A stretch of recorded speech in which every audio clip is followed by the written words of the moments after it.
विधिवाणी channel में आप सभी स्टूडेंट्स का हार्दिक स्वागत है। अभिवादन करती हूँ मैं। आज हम सीखेंगे भारतीय नागरिक सुरक्षा संहिता 2023 का विशेष सारांश। तो इसमें सबसे पहले हम जानेंगे हिस्ट्री यानी इतिहास, फिर इसका कानून क्यों लागू करने में आया, इसको कब जारी किया और इसके स्पेशल लॉज कौन से हैं और इसमें कितने चैप्टर्स है, कितनी धाराएं है, इन सभी का ओवरव्यूज़। तो शॉर्ट में बताया जाए तो दंड प्रक्रिया संहिता 1973 लगभग 50 वर्ष से ज़्यादा पुरानी हो चुकी थी। इस दौरान परिस्थितियों में काफ़ी बदलाव आ गया था। तो पुरानी संहिता में न्यायिक प्रक्रिया अत्यंत जटिल एवं शिथिल हो गई थी, जिसके कारण आपराधिक मामलों के निपटारे में काफ़ी प्रतीक्षा करनी पड़ती थी, जिससे अभियुक्त लंबे समय तक न्याय की प्रतीक्षा करते करते कारागार में कैद रहते थे।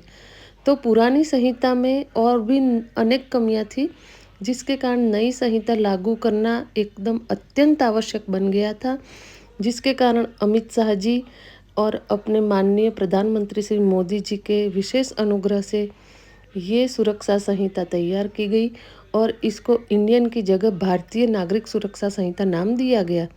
बीएनएसएस का इतिहास जानने के लिए ये डेटा बहुत ही ज़रूरी है। जैसे कि 1861 में CrPC code of criminal procedure British काल में लागू हुआ था और ये भारतीय दंड प्रक्रिया का मूल आधार बना था। फिर 1973 में सीआरपीसी को स्वतंत्र भारत में अपडेट किया गया और उसी रूप में लागू किया गया। परंतु 11 अगस्त 2023 में भारत सरकार के गृह मंत्री अमित शाह जी ने संसद में 3 नए विधेयक पेश किए। भारतीय न्याय संहिता बीएनएस, भारतीय नागरिक सुरक्षा संहिता बीएनएसएस और भारतीय साक्ष्य अधिनियम। इन हर जगहों पे इंडियन नाम हटाया गया और भारतीय लागू किया गया। ये विशेष कारण है। फिर चौथा अपडेट ये रहा कि 20 दिसंबर 2023 को लोकसभा और राज्यसभा दोनों में बीएनएसएस को पास किया गया। 25 दिसंबर को राष्ट्रपति की मंजूरी मिलने के बाद यह विधेयक अधिनियम बन गया, जिसे बीएनएसएस 2023 कहते हैं, और 1 जुलाई को पूरे भारत में लागू किया गया। तो फ्रेंड्स, आप सब समझ ही गए होंगे कि दंड प्रक्रिया संहिता यानी सीआरपीसी का स्थान अब बीएनएसएस ने ले लिया है। दूसरा पॉइंट ये है कि एफआईआर ऑनलाइन दर्ज कराने की विशेष सुविधा मिली है। आप एफआईआर ऑनलाइन कहीं पे भी दर्ज करा सकते हैं, परंतु आप ये ध्यान रखें कि उसको 3 दिन के भीतर संबंधित थाना क्षेत्र में पहुंचाने की जिम्मेदारी पुलिस स्टेशन की होएगी जहां पे एफआईआर दर्ज हुई है। दूसरा, आप खुद भी उधर हाजिर होकर अपना बयान दे सकते हैं कि आपके साथ क्या क्या हुआ था। तीसरा, महिला, बच्चे और बुजुर्गों की विशेष सुरक्षा के लिए प्रावधान है। डिजिटल और इलेक्ट्रॉनिक साक्ष्यों को कानूनी दर्जा दिया गया है, यानी मोबाइल पे आपको कोई धमकी दे रहा है व्हाट्सअप, चैटिंग, जीमेल, ईमेल के द्वारा, तो आप उसको कोर्ट में पेश कर सकते हैं। पांचवा, 60 दिन की जांच और 90 दिन के अंदर चार्जशीट की सीमा दी गई है। तो आज की वीडियो में टोटल 10 भाग आपको समझाऊंगी, जो मोटा मोटी आप समझ ही जाओगे कि कौन से अध्याय में कौन सी धाराएं आती है। तो सबसे पहले अध्याय 1, तो इसमें प्रारंभिक प्रावधान दिया गया है, जिसमें धाराओं के संबंधित नाम, आरंभ और विस्तार में परिभाषाएं दी गई है। अध्याय 2 में सूचना से संबंधित प्रावधान दिए गए हैं, यानी कि एफआईआर दर्ज कराने की ऑनलाइन प्रक्रिया, ऑफलाइन प्रक्रिया, संबंधित हितधारी, भागीदार, किराएदार, कौन कौन एफआईआर करा सकता है।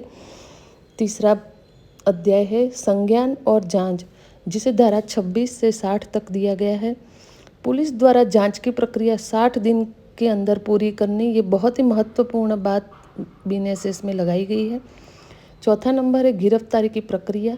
धारा 61 से 86 तक गिरफ्तारी के नियम अनुसार महिलाओं और बच्चे एवं बुजुर्गों को विशेष सुरक्षा दी गई है। 5 नंबर हिरासत और जमानत। धारा 87 से लेके 124 तक हिरासत की समय सीमा जमानत के अधिकार दिए गए हैं।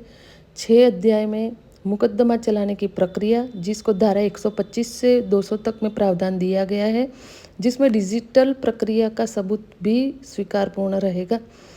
अध्याय 7 में विशेष अधिकारों का विचारण, जिसमें धारा 201 से 250, जिसमें महिला एवं बच्चों से जुड़े अपराध तेज ट्रायल की व्यवस्था दी गई है।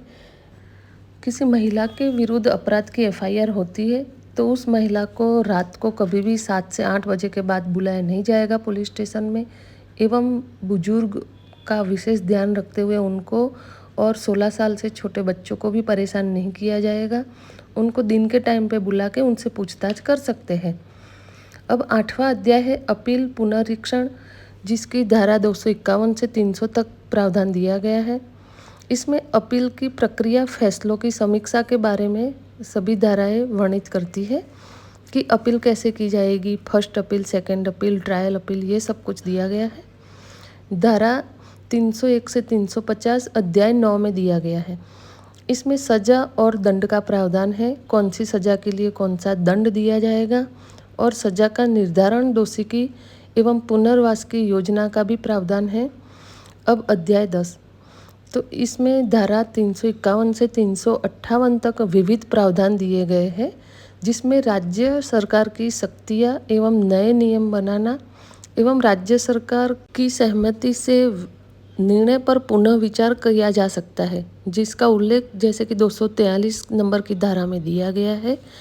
एवं 242 में जैसे ये भी कहा गया है कि एक ही वर्ष में एक ही किस्म के 3 अपराधों को एक साथ आरोप लगाया जा सकता है और उनका एक साथ विचारण भी किया जा सकता है।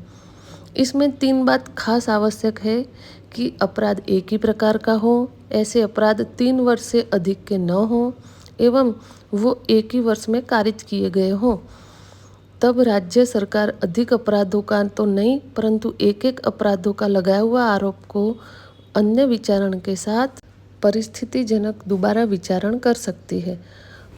तो आज की वीडियो में मैंने आपको बताया है कि धारा 1 से लेकर 358 तक एवं अध्याय 1 से लेकर 10 तक मोटा मोटी सारांश क्या है, जिसको आप शॉर्ट नोट्स के रूप में अपनी कॉपी में नोट कर सकते हैं, जो आपके एग्ज़ाम में काम आएंगी।